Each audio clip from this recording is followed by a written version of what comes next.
3일 예배 시작하겠습니다. 찬송가 364장, 새 찬송가 338장, 364장, 338장 찬송 후에 진일두 목사님 기도하십시오.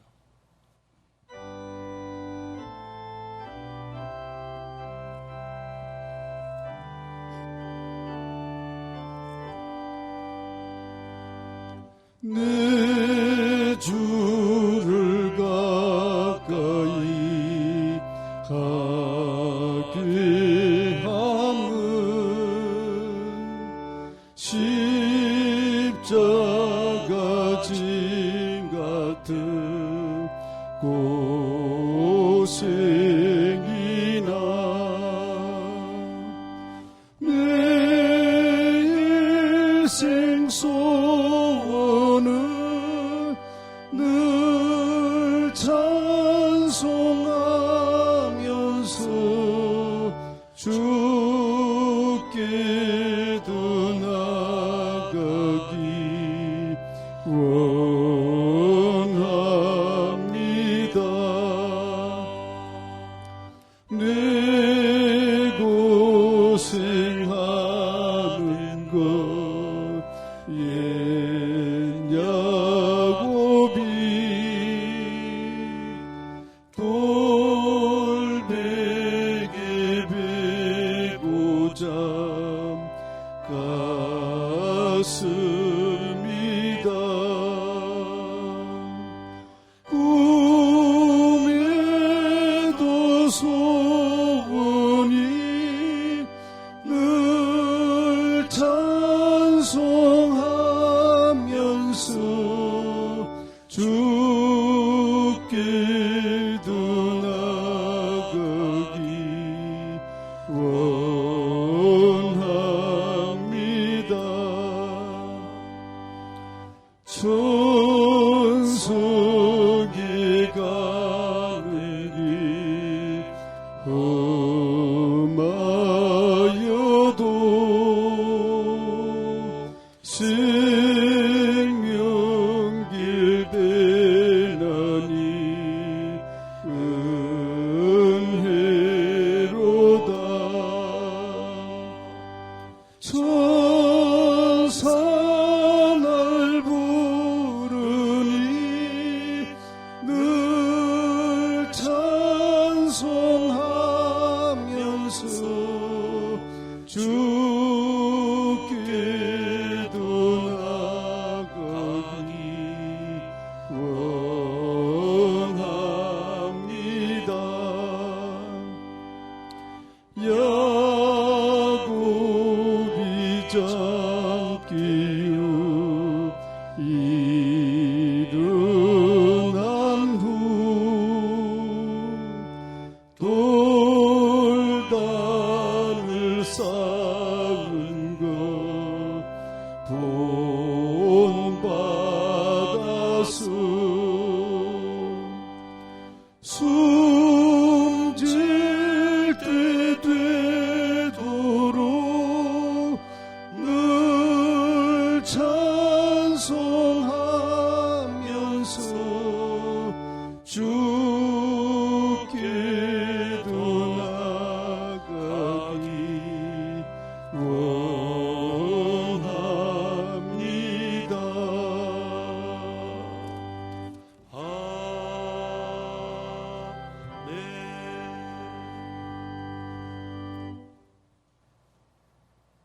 우리 구원의 만세반석이 되시는 하나님 아버지 감사합니다.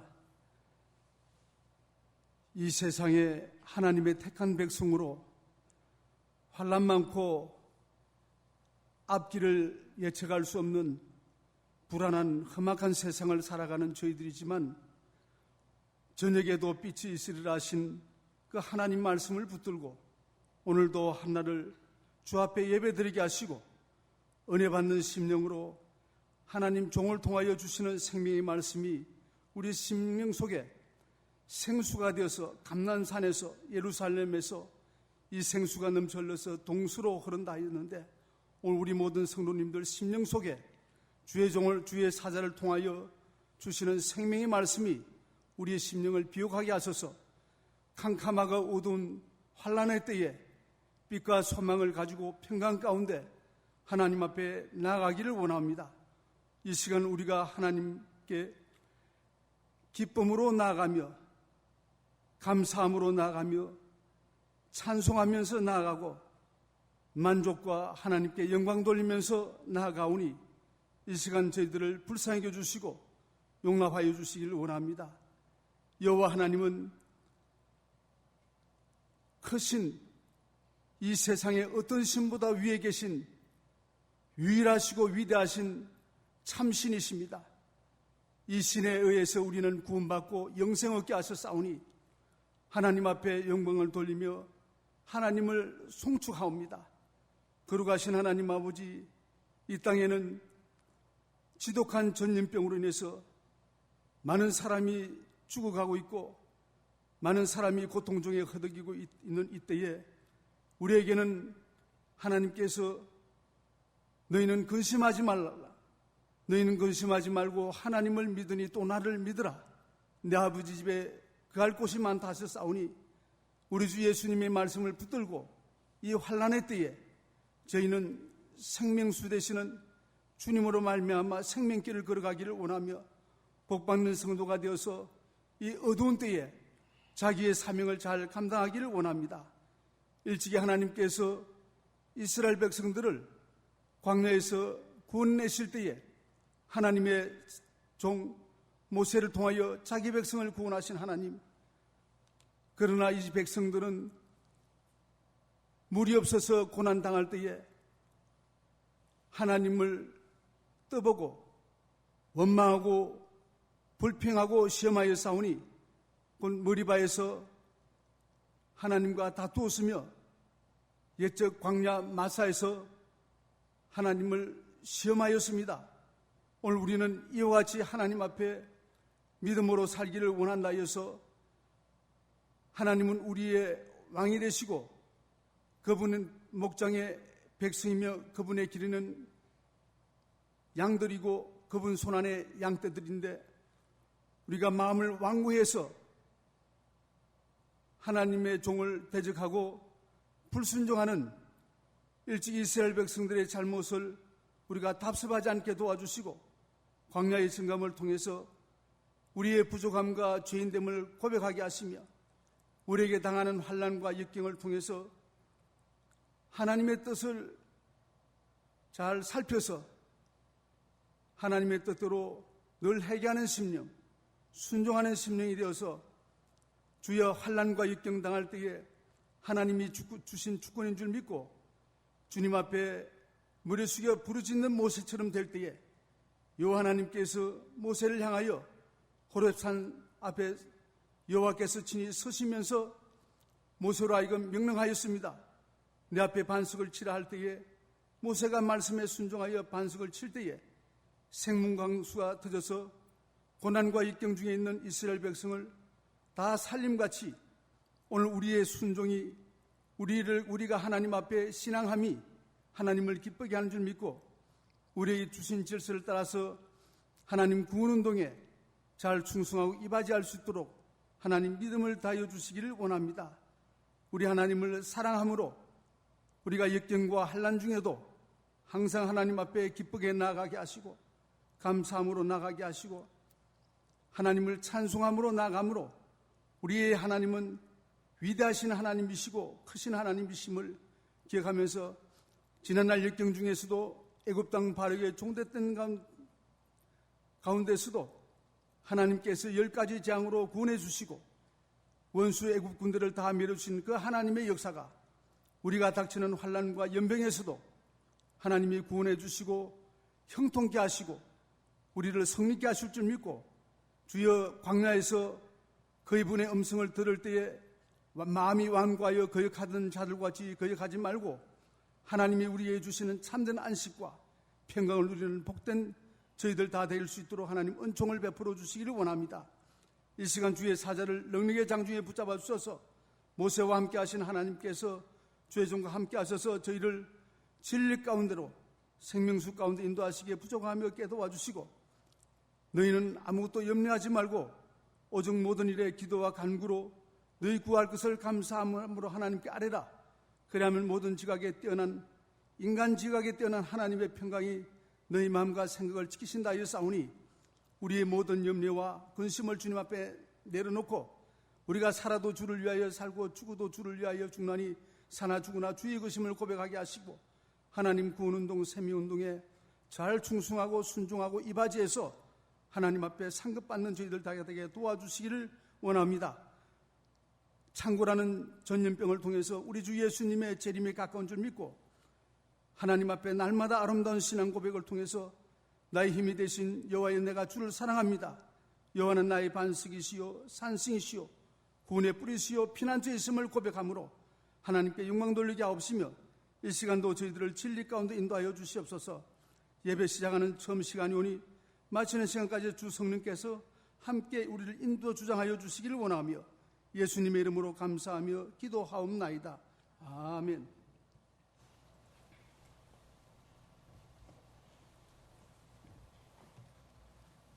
하나님 말씀은 요한복음 16장 16절에서 33절입니다.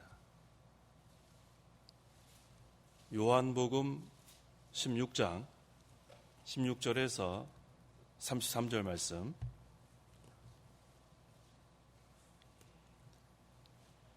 요한복음 16장 16절부터 봉독하겠습니다. 조금 있으면 너희가 나를 보지 못하겠고 다시 조금 있으면 너희가 나를 볼 것이다. 그러자 제자들 중에서 몇몇이 서로 말하기를 이분께서 우리에게 조금 있으면 너희가 나를 보지 못하겠고 다시 조금 있으면 너희가 나를 볼 것이다. 이는 내가 아버지께 가기 때문이다 하신 이 말씀이 무슨 뜻인가 라고 하였다. 또 그들이 말하기를 조금 있으면 이라고 하신 이 말씀이 무슨 뜻인가? 우리는 이분께서 무엇을 말씀하시는지 모르겠다 하니 예수께서 제자들이 자기에게 묻고 싶어하는 것을 아시고 그들에게 말씀하셨다. 조금 있으면 너희가 나를 보지 못할 것이고 다시 조금 있으면 너희가 나를 볼 것이다 라고 내가 말한 것 때문에 너희가 서로 묻고 있느냐? 내가 진정으로 너희에게 말하는데 너희는 울며 애통할 것이나 세상은 기뻐할 것이다. 너희가 슬퍼하겠으나 너의 슬픔은 기쁨이 될 것이다. 여자가 해산할 때에는 그때가 왔으므로 근심하지만 아이를 낳으면 사람이 세상에 태어난 기쁨 때문에 더 이상 그 고통을 기억하지 않는다. 이와 같이 지금은 너희가 슬퍼하지만 내가 다시 너희를 볼 것이니 너희 마음이 기쁠 것이며 아무도 너희 기쁨을 너희에게서 빼앗지 못할 것이다. 그날에는 너희가 나에게 아무것도 묻지 않을 것이다. 내가 진정으로 너희에게 말하는데 너희가 무엇이든지 내 이름으로 아버지께 구하면 그분께서 너희에게 주실 것이다. 지금까지는 너희가 내 이름으로 아무것도 구하지 않았으나 이제 구하여라. 그러면 받을 것이니 너희 기쁨이 충만하게 될 것이다. 내가 이것들을 너희에게 비유로 말하였으나 다시는 내가 너희에게 비유로 말하지 않고 아버지에 대하여 너희에게 명백히 알려줄 때가 올 것이다. 그날에는 너희가 내 이름으로 구할 것이다. 내가 너희를 위하여 아버지께 구하겠다는 말이 아니다. 이는 너희가 나를 사랑하였고 또 내가 하나님께로부터 왔음을 믿었으므로 아버지께서 친히 너희를 사랑하시기 때문이다. 나는 아버지께로부터 나와서 세상에 왔다가 다시 세상을 떠나 아버지께로 간다. 제자들이 말하기를 보소서, 주께서 지금은 명백히 말씀하시고 비유로 말씀하지 않으시니 이제야 저희가 주께서 모든 것을 아신다는 것과 또 아무도 주께 질문할 필요가 없는 줄 알겠습니다. 이것으로 저희는 주께서 하나님께로부터 오신 것을 믿습니다 하므로 예수께서 그들에게 말씀하셨다. 이제야 너희가 믿느냐? 보아라, 너희가 각각 제 곳으로 흩어지고 나를 혼자 두고 떠날 때가 오는데 벌써 왔다. 그러나 내가 혼자 있는 것이 아니니 이는 아버지께서 나와 함께 계시기 때문이다. 내가 너희에게 이것들을 말하는 것은 너희가 내 안에서 평안을 갖게 하려는 것이다. 너희가 세상에서 환난을 당하나 용기를 내라. 내가 세상을 이겼다. 33절까지 봉독했습니다. 33절 하반절에 용기를 내라고 했습니다. 환난을 당할 때 용기를 내라. 그러므로 이 시간 증거의 말씀의 제목은 용기를 내라. 용기를 내라라는 제목으로 말씀 증거하겠습니다. 16절에 조금 있으면 너희가 나를 보지 못하겠고 다시 조금 있으면 너희가 나를 볼 것이다 라고 했습니다. 조금 있으면 예수님을 보지 못한다는 것은 예수님께서 조금 있으면 십자가에 못 박혀 죽으시기 때문에 볼 수가 없는 거고, 다시 조금 있으면 예수님을 볼 것이다. 3일 후에 부활하실 것을 가리킵니다. 그래서 17절에서 18절에는 예수님의 제자들이 질문을 하는 거예요. 이게 무슨 뜻입니까? 이것은 예수님의 제자들이 십자가와 부활에 대한 도리를 깨닫지 못한 증거입니다. 예수님께서 하신 말씀을 이해하지 못했어요. 그래서 19절에 예수님이 다시 한번 십자가와 부활에 대한 말씀을 깨닫지 못하는 제자들에게 한 번 더 말씀해 주시는 거예요. 20절.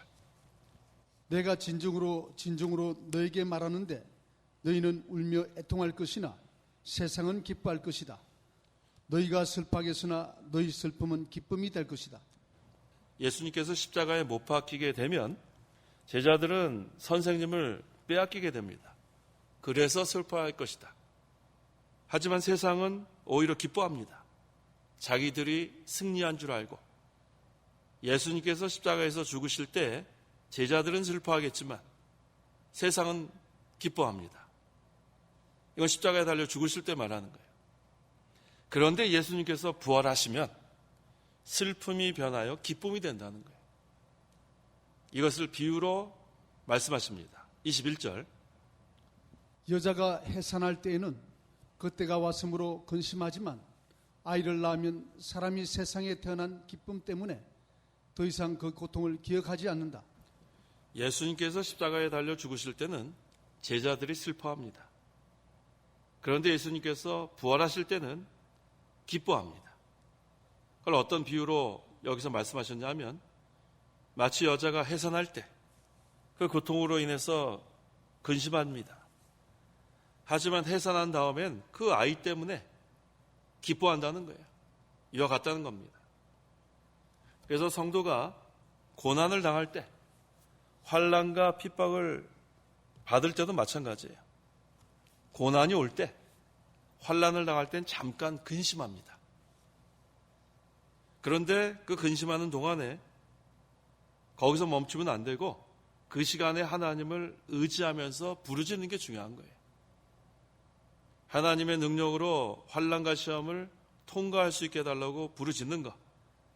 그러면 그때가 하나님과 가까워지는 시간입니다. 또 그때는 하나님의 능력을 힘있게 되는 시간이고 또 그때는 은혜의 시간입니다. 평상시에 하나님과 조금 멀어져 있다가도 성도가 고난을 당하면 하나님밖에 의지할 분이 안 계세요.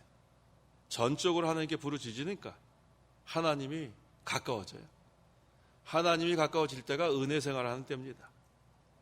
그래서 여러 가지 고난과 환난을 당할 때 하나님만 믿고 의지하면 슬픔이 변하여 기쁨이 됩니다.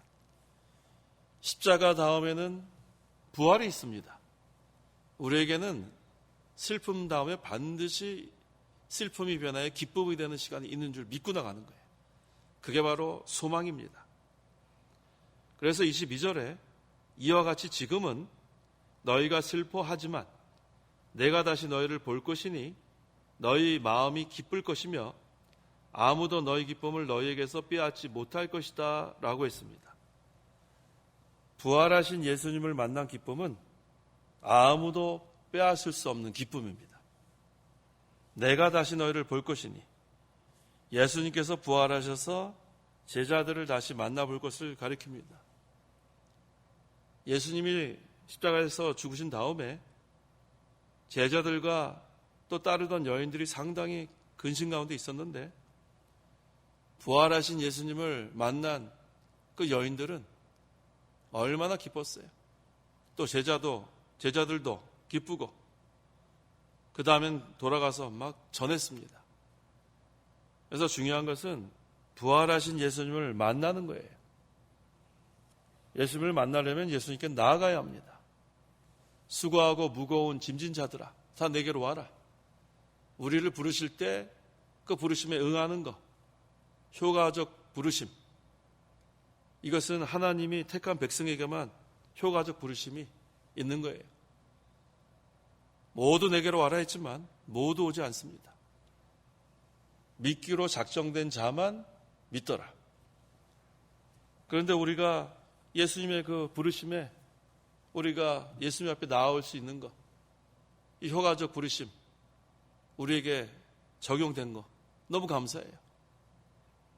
그래서 예수님을 만나려면 예수님께 나와야 되고, 그 다음에 예수님의 십자가 참여한 자들은 예수님의 부활에도 참여합니다. 그래서 성도는 예수 믿을 때 예수님과 연합했기 때문에 예수님의 십자가의 죽음이 내 십자가의 죽음이 되고, 또한 예수님의 부활이 내 부활이 되는 거예요. 예수님이 고난당할 때 우리도 함께 고난당하고, 예수님이 부활의 영광을 누릴 때 우리도 함께 누리는 거예요. 이거 얼마나 감사합니까? 23절에 그날에는 너희가 나에게 아무것도 묻지 않을 것이다. 내가 진정으로 너희에게 말하는데 너희가 무엇이든지 내 이름으로 아버지께 구하면 그분께서 너희에게 주실 것이다 라고 했어요. 예수님께서 부활하신 것을 보는 날에는 부활에 대해 아무것도 묻지 않을 것입니다. 너희가 무엇이든지 내 이름으로 아버지께 구하면 그분께서 너에게 주실 것이다 라고 했는데, 예수님의 십자가 부활을 믿는 성도, 주님의 뜻을 이루기 위해서 간구할 수 있는 특권이 있습니다. 십자가 부활을 믿는 성도에게만 특권이 있는 거예요. 기도할 수 있는 특권. 그래서 무엇을 구하든지 예수님의 이름으로 구하면 들어주십니다. 정욕으로 구하지 말고 너희가 무엇이든지 내 이름으로 아버지께 구하면, 내 이름으로 구하는 게 중요하죠. 그러니까 우리가 기도 마지막에 예수님의 이름으로 기도하옵나이다 할 때에는 주님의 뜻대로 기도했다는 그런 뜻이 포함되기 때문에 거기에 쓸데없는 기도는 이루어지지 않는 거예요. 그러니까 예수님의 이름으로 기도했다는 것은 주님의 뜻대로 기도했다는 그런 뜻이기도 합니다. 그래서 우리가 정욕으로 쓰려고 잘못 구하지 말고 하나님의 뜻이 이루어지기 위해서 하나님 나라가 임하도록 주님의 뜻대로 주님의 이름으로 기도하는 게 중요합니다. 24절 지금까지는 너희가 내 이름으로 아무것도 구하지 않았으나 이제 구하여라. 그러면 받을 것이니 너희 기쁨이 충만하게 될 것이다. 예수님께서 십자가와 부활 승천으로 구속을 완성하셨습니다. 예수님께서 하나님의 아들이신 것과 그리스도이신 것을 분명히 알고 믿게 될 것입니다. 그때에는 믿음으로 구하게 되고 그 구속에 대한 모든 것을 받아 누리니까 기쁨이 충만하게 된다는 거예요. 너희 기쁨이 충만하게 될 것이다. 예수님이 십자가 달려 죽으실 때는 상당히 슬퍼했을 텐데 예수님의 부활로 말미암아 기쁨이 충만하게 됩니다. 그래서 25절에 내가 이것들을 너에게 비유로 말하였으나 다시는 내가 너에게 비유로 말하지 않고 아버지에 대하여 너에게 명백히 알려줄 때가 올 것이다 라고 했습니다. 비유로 말씀하실 때가 있고 진리를 명백히 알려줄 때가 있습니다. 명백히 알려줄 때가 언제인가? 성령 강림할 때예요. 성령께서 강림하시면 아버지께 대하여 예수님께 대하여 명백히 알게 됩니다. 예수님께서 비유로 말씀하셨지만 성령께서 강림하시면 명백히 알려줄 것이다. 그런 말씀이에요. 왜 그런가? 강림하신 성령이 진리의 영이신 보혜사 성령이기 때문에 이와 같습니다. 진리 가운데로 인도하시는 성령, 또 보혜사 성령은 카운셀러, 상담해주는 성령, 또 애드버켓, 변호해주는 성령, 또 헬퍼, 조력자, 그 얼마나 감사합니까? 이 보혜사 성령이 우리 안에 내주하시는데 이제 우리는 너무나 명백히 진리를 깨달을 수 있게 됩니다. 누구든지 예수님의 십자가 부활을 믿는 성도는 예수 믿을 때 다 성령께서 우리 안에 내주하셔서 이제는 진리를 사모하면 진리 가운데로 인도해 주십니다. 그래서 진리의 영이신 보혜사 성령의 인도만 잘 받으면 아까 기쁨이 충만하다고 했는데 성령 충만합니다. 이 기쁨이 충만한 게 이 양적인 의미가 아닌 것처럼 성령 충만도 양적인 의미가 아니고 성령께서 우리를 온전히 인도해 주는 상태를 말합니다. 성령께서 온전히 우리를 인도해 주는 상태가 되면 기쁨이 충만합니다. 걱정 근심할 새가 없어요. 슬퍼할 새가 없습니다. 그래서 우리에게 내주하고 계시는 성령의 주장과 인도만 받아 나가면 그러면 우리는 날마다 기쁨이 충만한 거예요. 환난을 당해도 기쁨이 충만하고 고난을 당해도 기쁨이 충만하고 핍박을 당해도 기쁨이 충만하고 기쁨이 충만한 가운데 그 다음에 예수님의 이름으로 구하는 생활하는 거예요. 26절 그날에는 너희가 내 이름으로 구할 것이다. 내가 너희를 위하여 아버지께 구하겠다는 말이 아니다. 그날은 성령 강림할 날을 말합니다. 성령께서 강림하시기 전에는 예수님께서 제자들을 위하여 아버지께 기도해 주셨습니다. 그런데 성령께서 강림한 후에는 제자들이 예수님의 이름으로 아버지께 구하게 될 것이라는 거예요. 그렇다고 해서 예수님께서 제자들을 위해서 기도하지 않겠다는 그런 뜻 아닙니다. 오늘날 우리도 직접 하나님께 간구하는데 예수님도 우리를 위하여 간구하여 주신다고 했어요.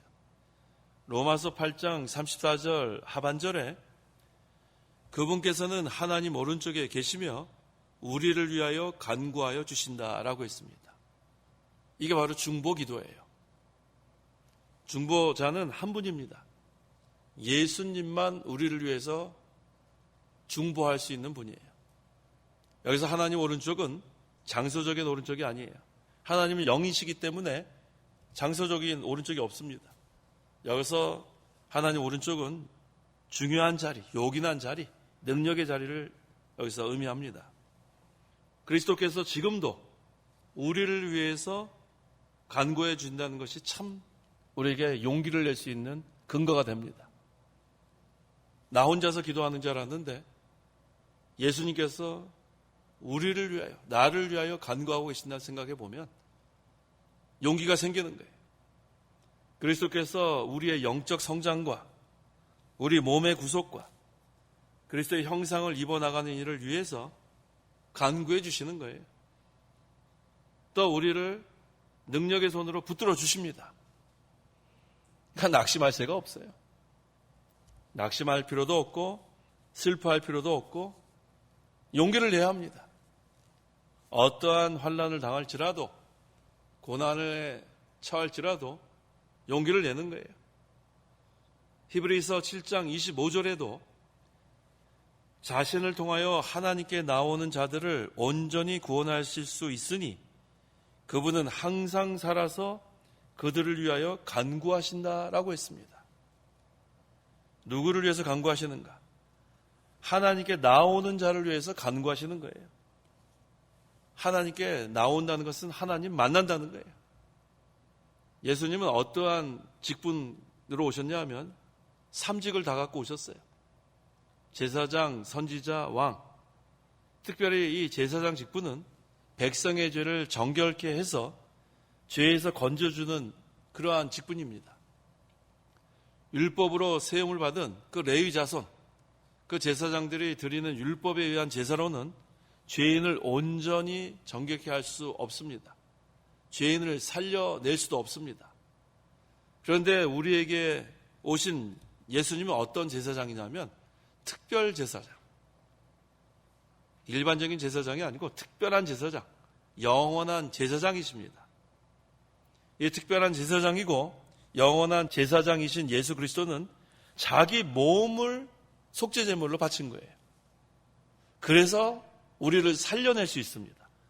짐승의 피로, 짐승의 제물로는 사람을 살려낼 수 없지만 특별한 제사장이고 영원한 제사장이신 예수 그리스도는 자기 몸으로 온전히 제사를 하나님 앞에 드렸기 때문에 그것은 완전히 죄인의 죄를 정결할 수가 있습니다.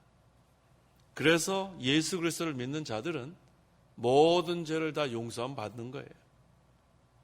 또 지금도 살아 계셔서 그 직분을 수행하고 계시기 때문에 예수님을 힘입어서 하나님께 나아가는 자는 또 온전히 정결케 되는 거예요. 얼마나 감사합니까? 그리스도는 오늘날도 자기를 힘입고 하나님 앞에 나오는 자들을 위하여 지금도 간구해 주시고 지금도 지켜주시고 지금도 능력을 공급해 주셔서 우리로 하여금 죄 가운데서 빠져나올 수 있도록 또 죄로부터 정결케 할 수 있는 그런 제사장의 역할을 수행하고 계십니다. 그래서 우리는 다 연약하고 부족합니다. 우리는 뭐 할 수 있는 게 별로 없어요. 또 우리를 미혹하는 이 마귀는 상당히 강해요. 뭐 용기를 낼 그러한 조건이 아닙니다. 그런데도 불구하고 용기를 낼 수 있는 것은 우리에게는 특별한 제사장, 영원한 제사장이신 예수 그리스도께서 우리를 위하여 간구하고 계시고 또 우리를 지켜주시고 또 우리에게 능력을 공급해 주시기 때문에 우리는 그냥 나오기만 하면 돼요. 은혜의 보좌 앞으로 나오고 하나님 앞에 나오고 그저 그냥 나오기만 하면 돼요. 나와서 어떻게 하는가? 예배하는 거예요. 예배하고 기도하고 그러면은 우리를 죄 가운데서 건져주시고 또 승리하게 해주십니다. 이게 산 생명의 역사예요. 그래서 우리는 날마다 생명의 역사가 있는 거예요. 하루하루 사람들은 늙어가는데 우리는 날마다 새로워집니다. 겉사람은 후패하나 속사람은 날로 새롭도다. 우리가 점점 나이 들고 육신의 몸은 아픈 데도 많고 쇠약해지고 힘이 없고 그런데도 우리 안에 있는 이 속사람은 기쁩니다. 기쁨이 충만합니다. 그래서 정상적으로는 늙어가면서 슬퍼하고 외로워지고 낙심해야 되는데 우리는 그 반대예요. 날마다 새롭고 날마다 기쁘고 날마다 천성을 향해 나가니까 용기를 내서 전진해 나가는 거예요. 이게 얼마나 감사한지 몰라요. 그게 바로 예수님께서 지금도 우리를 위하여 간구하고 계시고 또 우리를 붙들어 주시고 또 우리가 쓰러질만 하면 일으켜 주시고 그래서 우리 자신만의 힘으로는 용기를 낼 수 있는 조건이 하나도 없지만 부활하신 예수님께 나아가면 또 부활하신 예수님께 붙들려지면 우리는 힘있게 나아갈 수 있는 용기가 생깁니다. 27절 이는 너희가 나를 사랑하였고 또 내가 하나님께로부터 왔음을 믿었으므로 아버지께서 친히 너희를 사랑하시기 때문이다. 예수님의 십자가와 부활 그리고 승천 후에 성령께서 강림하시면 제자들이 이제는 예수님을 믿게 됩니다. 어떤 예수님으로 믿는가? 예수님은 그리스도이시다. 예수님은 하나님의 아들이시다. 이것을 믿게 되니까 이제는 예수님을 사랑하게 되는 거예요. 또 하나님 아버지의 사랑을 받게 되는 거예요. 그래서 예수님을 더욱 사랑하게 되고 하나님의 사랑을 더욱 많이 받게 되려면 어떻게 되는가? 진리를 깨달아야 돼요. 진리를 깨닫는 만큼 우리가 하늘나라의 비밀을 알게 되는 거예요. 우리가 지금 교회 생활을 함께 하고 있지만 진리를 많이 깨닫는 것이 중요한 거예요. 우리 공부할 때 초등학생들이 아는 그 산수 실력과 중학생들의 그 수학, 벌써 산수에서 수학으로 바뀌어요. 그 이름도. 그 다음에 또 이전에 그 정석이라는 거 있어요. 수학 정석. 수학 정석 1만 공부한 사람하고 2까지 공부한 사람하고 또 달라요. 그 다음에 제가 그때 고등학교 때 보니까 수학 정석 2도 너무 시시하다 그래가지고 아주 어려운 또 수학 책이 있어요. 제 그 옆에 그 짝이 전교 2등이었는데 걔는 그거 보면서 아주 뭐 얼굴이 기쁨이 충만하더라고요. 우리는 봐도 그거 뭔지 모르겠어요. 수학 정석도 어려워가지고 낑낑 매는데 걔는 뭐 아주 어려운 그 수학 그 막 공식 뭐 발견해가지고 막 저한테 막 설명하려고 그래요. 그러면 저는 됐다, 너나 알아라. 도무지 그 세계를 깨달을 수 없었어요. 수학 정석에서만 만족했는데 이와 같아요. 진리를 깊이 깨달은 사람은 그 세계를 아는데 그저 예수 믿고 구원받았다. 거기서 끝나면은 그것을 알려고 하는 관심도 없어요. 그저 뭐 예배당 1시간 와서 그냥 예배 참석하고 돌아가고 그 다음에 마음대로 살다가 또 주일에 한번 와서 참석하고 그런 사람이 있고 날마다 하나님께 기도하고 진리를 사모하고 말씀을 사모해서 점점 말씀의 그 깊이가 깊어지고 이 진리를 보화를 캐내는 것처럼 하나하나 깨달아질 때마다 거기에 기쁨을 누리는 성도 다릅니다. 그래서 이 진리를 얼마만큼 깨닫는가에 따라서 자라나는 거예요. 진리를 뭐 깨달아야 순종하지 않습니까? 그래서 기본적인 것만 그냥 이렇게 깨닫고 뭐 이렇게 신앙생활을 해도 구원받는데 전혀 문제가 되지 않지만 하나님께서 우리에게 요구하시는 것은 자라나라는 거예요. 만들어지라는 거예요. 실력을 갖추라는 거예요. 자격을 만들어 가라는 거예요. 그래서 이 세상에 사는 동안에 교회 생활 우리가 같이 하지만 하늘나라 가면 큰 자가 있고 작은 자가 있다는 거예요. 상급이 달라집니다.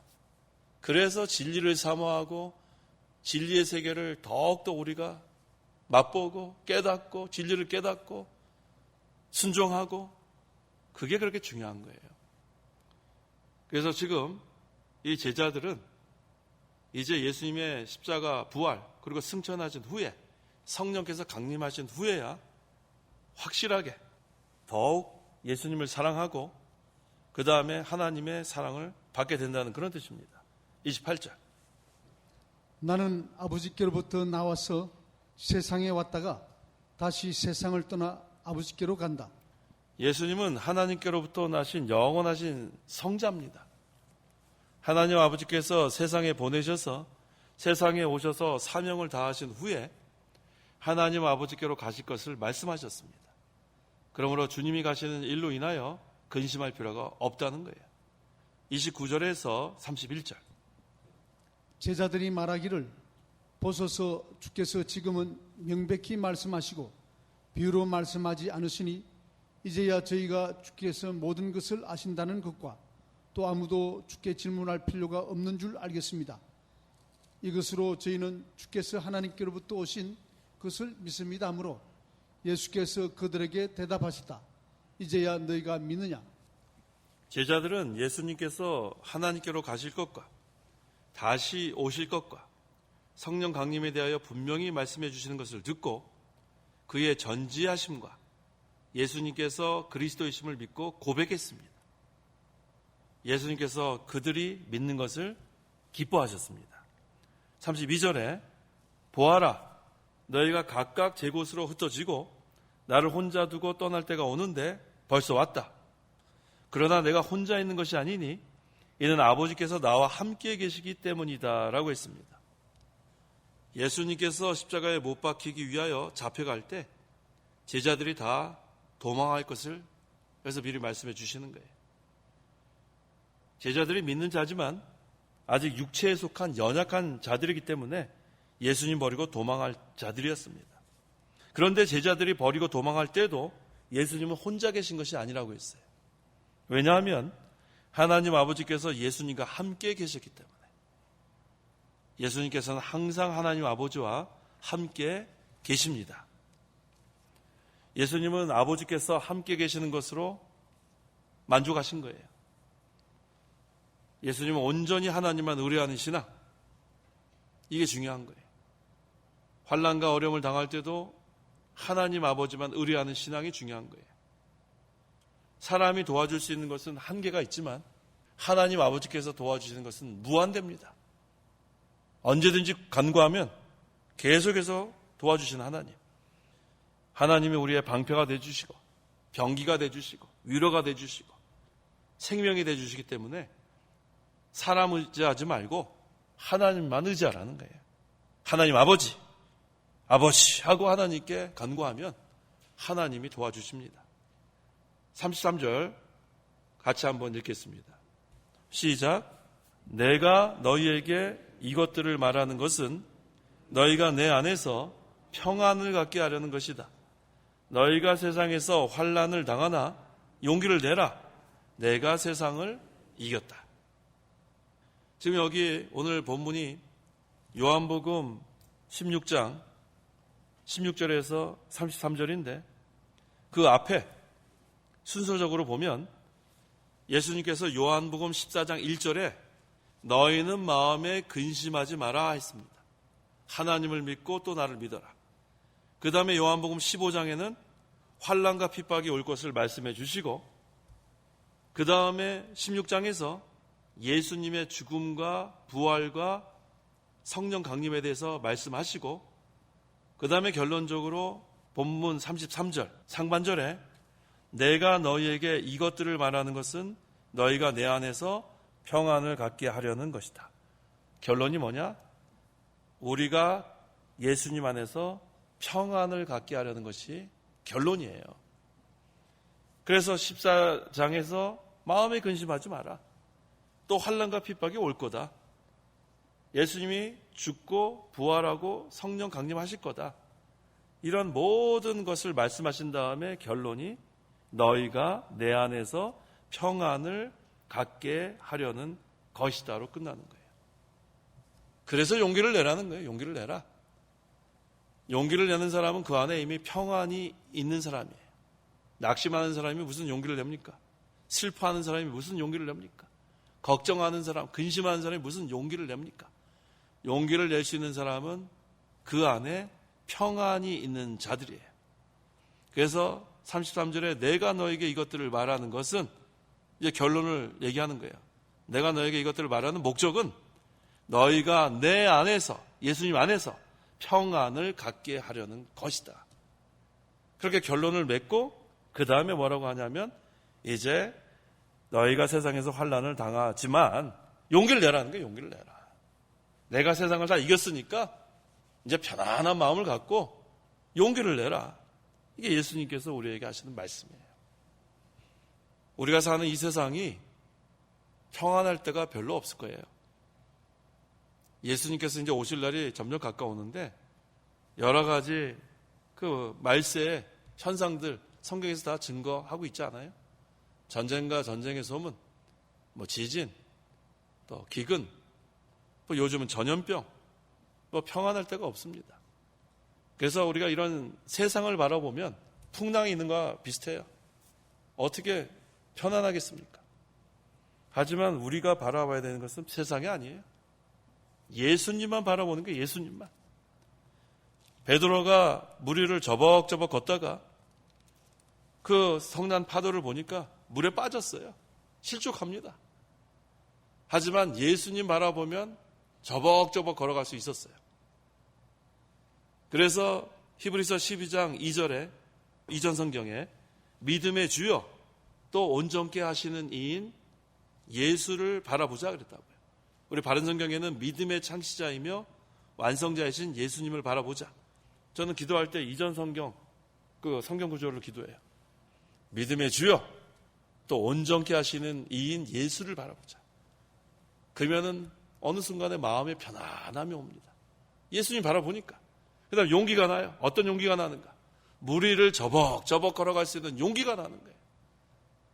그래서 우리는 예수님 안에서 예수님을 바라보면서 어떠한 환난과 어떠한 고난이 닥칠지라도 물 위를 걸어갈 수 있는 그런 능력자가 되는 거예요. 세상 바라보면 안 됩니다. 거센 파도, 풍랑 바라보면 물에 빠져요. 실족하고 낙심하고 근심하고 어찌할 바를 모릅니다. 당황합니다. 하지만 예수님만 바라보고 또 예수님만 의지하고 예수님의 능력을 힘입어서 우리는 용기를 내서 나가면 어떠한 환경에서도 우리 심령에는 기쁨이 충만하고 또 용기가 나고 또 성령 충만하고 그 다음에 평강을 누릴 수가 있습니다. 기도하시겠습니다. 하나님 아버지, 은혜와 사랑을 감사합니다. 우리를 죄와 사망과 마귀의 권세로부터 건져주시고 구원해 주시고 이제는 그리스도 안에서 기쁨을 누리고 평강을 누릴 수 있는 특권 주심을 감사합니다. 어떠한 환경에서도 환난과 고난 가운데서도 하나님께 나오면 하나님을 만나게 되고 하나님이 주시는 참된 평강과 위로와 기쁨을 누리게 된 줄 믿습니다. 우리가 우리 혼자만 바라보면 낙심할 수밖에 없고 두려워할 수밖에 없는 처지에 있지만 용기를 내라고 했습니다. 오늘 본문의 말씀을 주신 목적이 그리스도 안에서 평강을 누리라는 것인데 우리가 예수 그리스도를 바라봐야만 평강을 누리겠사오니 거센 파도, 풍랑과 같은 세상을 바라보지 말고 어떠한 현상과 환경에서 이 세상에 놓여 있을지라도 우린 그것을 바라보지 말고 믿음의 주여 또 온전케 하시는 이인 예수님을 바라봐서 마음의 평강을 누리고 다시 한번 용기를 낼 수 있도록 하나님 붙들어 주시옵소서. 예수님의 이름으로 기도하옵나이다. 아멘. 찬송가 93장, 새 찬송가 93장, 93장.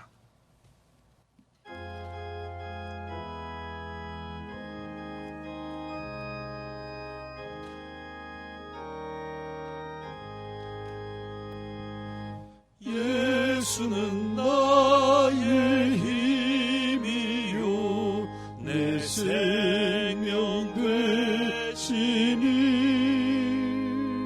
구주 예수 떠나가면 죄중에 빠지리 눈물이 앞을 가리고 내 맘에 근심 쌓일 때 위로하고 힘주시리 주 예수. 예수는 나의 힘이요 내 친구 되시니 그 은혜를 간구하면 풍성히 받으리 햇빛과 비를 주시니 주수할 곳이 많도다 귀한 열매 주시느니 주 예수. 예수는 나의 힘이요 내 기쁨 되시니 그 명령을 준행하여 늘 충성하겠네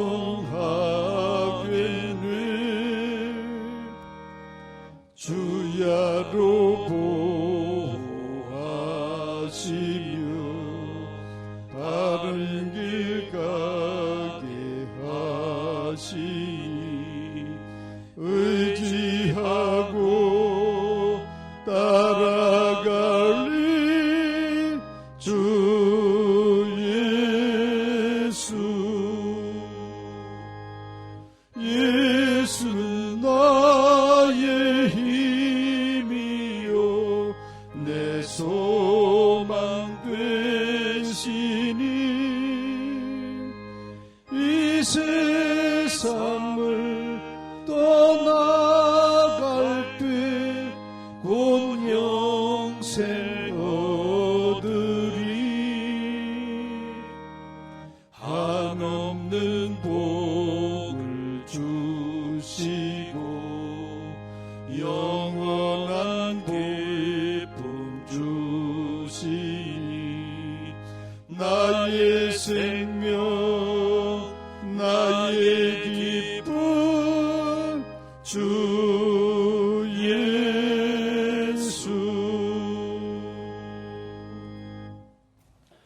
주기도문 하심으로 3일 예배 마치겠습니다.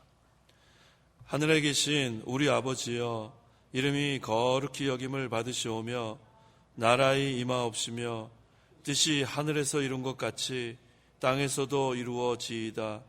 오늘날 우리에게 일용할 양식을 주옵시고 우리가 우리에게 죄 지은 자를 사하여 준 것 같이 우리 죄를 사하여 주옵시고 우리를 시험에 들게 하지 마옵시고 다만 악에서 구하옵소서. 대개 나라와 권세와 영광이 아버지께 영원히 있사옵나이다. 아멘.